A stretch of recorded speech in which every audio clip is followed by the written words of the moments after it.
我们要介绍的是老屋、老店、老生活的散步路线。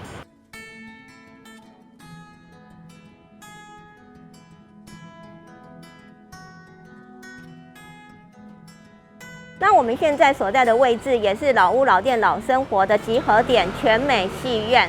好，正前方呢，我们可以看到全美戏院的建筑。全美戏院呢，它是呢，创建于1950年。那一开始呢，叫做第一全城。那为什么现在叫做全美呢？其实它在1969年的时候呢，就由他的妹妹的妹婿呢承接，所以现在呢就称为全美戏院。那全美戏院的建筑也非常的特别，我们可以看到它的上方呢有很特别的装饰物，比如说海马啊，还有蝙蝠，蝙蝠又代表福气嘛。好，那全美戏院呢，其实它最特殊的就是呢，它的建筑外观上面的电影手绘看板。电影手绘看板呢，是由严正发师傅他所绘的。那严正发师傅呢，他现在也是台南市的卓越市民，同时呢，也是国宝级的彩绘画师。台南知名文学创作家叶石涛先生在他的创作中也提到，他曾经到全美戏院观看法国电影《红鞋子》。那另外，李安导演在念书的时候也时常到全美戏院观看电影。全美戏院也是启蒙他当导演的一个梦想之地。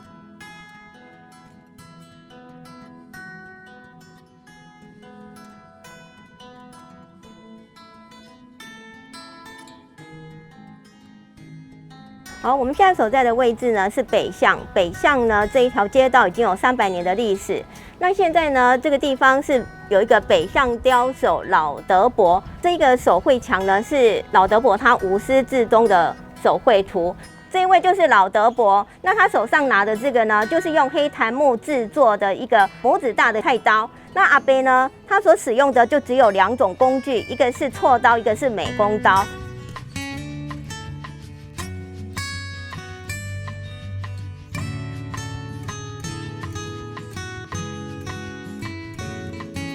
我们现在所在的位置呢，是称为樊寮。樊寮早期呢是有许多制作跟修复帆船的店家。那现在呢，我后面的这一间庙宇呢，是称为开山宫。开山宫呢，它是建于明郑时期，也是很历史悠久的庙宇。那前方呢，早期就是台江内海。那它主事的是保生大帝。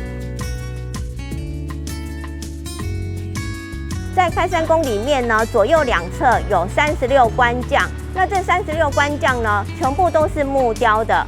那在这个庙前呢，左右两边有2根石柱。那这2根石柱呢，是当时明宁靖王朱树贵所书写的楹联。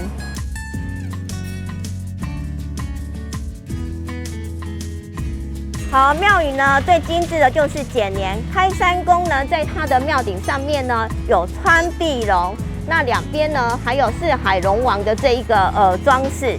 那在庙方前面呢，有一个阶梯下去呢，就是樊寮街。所以呢，各位如果来到这个地方呢，就可以感受到当时的高低起伏的一个地势。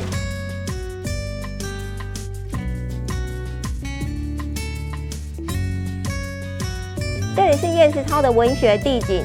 在叶石涛的文学创作中呢，大部分都是以台南府城作为他的创作背景。那这里呢，为什么是叶石涛的文学地景呢？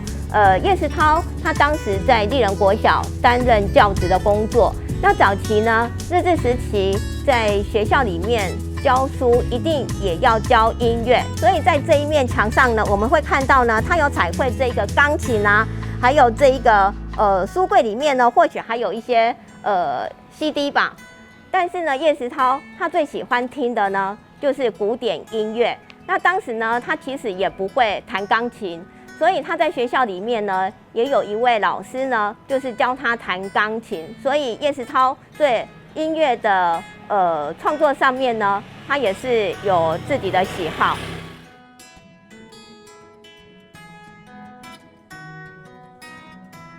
这一间呢是台南知名的老店郑香珍。那早期台南人呢嫁娶都会做大饼，可是呢，后来就是西式饼兴起之后呢，老店的这一些饼铺呢，就逐渐没落了。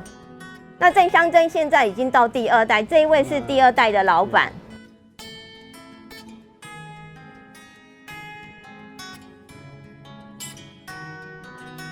好，这里是全新榻榻米店，也是台南知名的榻榻米的老店。那它的第1代呢，是师承这一个日本人的制作榻榻米的一个技术。那当时呢，这一个第1代的老头家呢，他来这里开店，然后呢，之后也把他的技术传承给他的孙子。那老头家他是在2018年91岁过世，也是台湾最后一位师承日本人制作榻榻米的一个技师。全新榻榻米他们的榻榻米呢是纯手工制造。那我们也知道，现在的榻榻米呢都是用机器制作的，所以老店它要持续下去呢，基本上是很困难的。所以年轻老板他现在也结合文创，比如说他有制作像是相机包啊，还有杯垫，所以在转型上面呢，也让这间老店能够继续持续下去。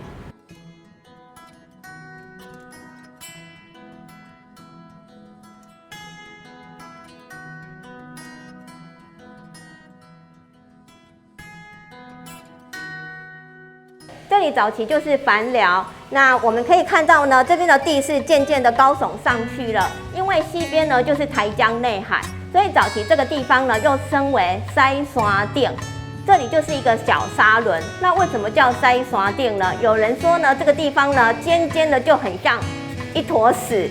可是呢，当地的居民跟我讲说呢，西山顶是因为早期这个地方偏僻，所以居民会把垃圾呢放在这个小沙轮的顶端，就很脏，所以就称为西山顶。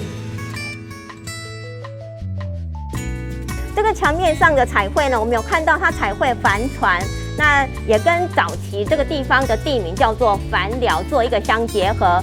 那这边呢又写着时光隧道，所以我们从新美街一路走过来，整个是这个地势是抬高的，也等于是穿过一个时光隧道的一个意象。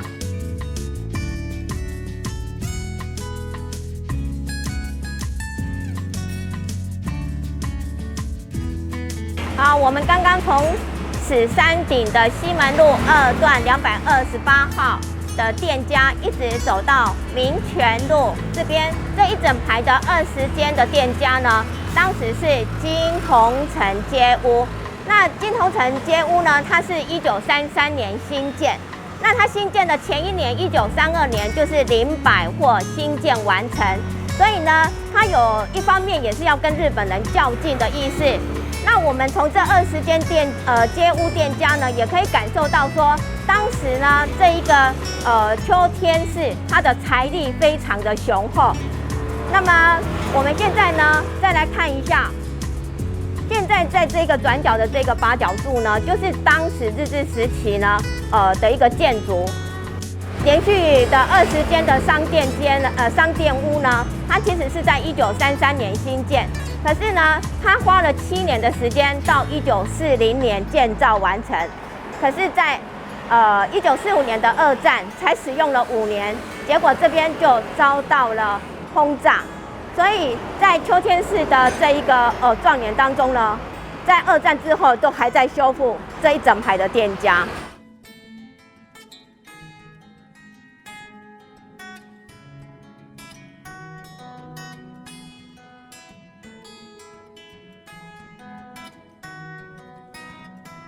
现在我们看到呢，这一栋白色的建筑呢，现在是多纳兹咖啡店。可是这一栋建筑呢，我们看到它的外观呢，是属于西洋历史式样的建筑，非常的华丽。那我们看到呢，最上方有宝美楼3个字。其实呢，这一栋建筑物在日治时期呢，是很知名的酒家。那当时也流传一句话：北江山楼，南宝美楼。那早期能够来到宝美楼这个地方呢，这一间酒家都是一些名流士商。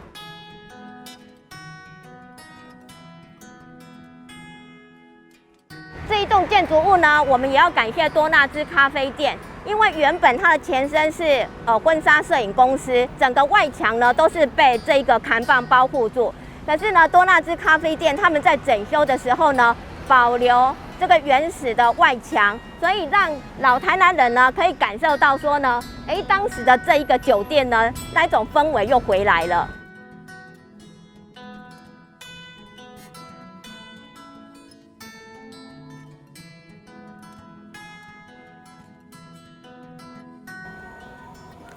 好像我们所在的位置呢，是称为新美街，早期又称为米街，那同时它又称为抽签巷。好，那我们现在看到这一面墙面呢，有3D 彩绘，这个3D 彩绘是许和熙所绘制的。那我们可以看到呢，他把当时抽签巷的这个意象融入上面。我们来看一下，这边有融入这一个抽签筒，那同时呢，他也把荷治时期我们台湾第一个贸易商品的梅花鹿。那当时的梅花鹿的鹿皮是我们台湾第一个出口的贸易商品。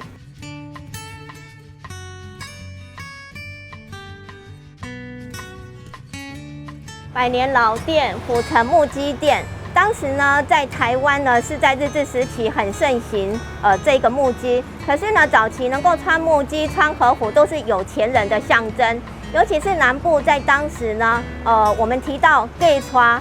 那当时媒人婆呢，会把一双男生的木屐跟女生的木屐呢，交到新人的手上。那穿木屐有什么好处呢？其实木屐呢，我们说木头是有灵性的。那接着我们可以看到，上面呢，为什么嫁娶要有这样子的带胸的木屐呢？因为天目嫁好趁家金银财宝满大厅。那甚至呢，如果是在丧事的部分呢，也会送木屐，因为送木屐呢，代表就是让他没有烦恼，能够过好生活。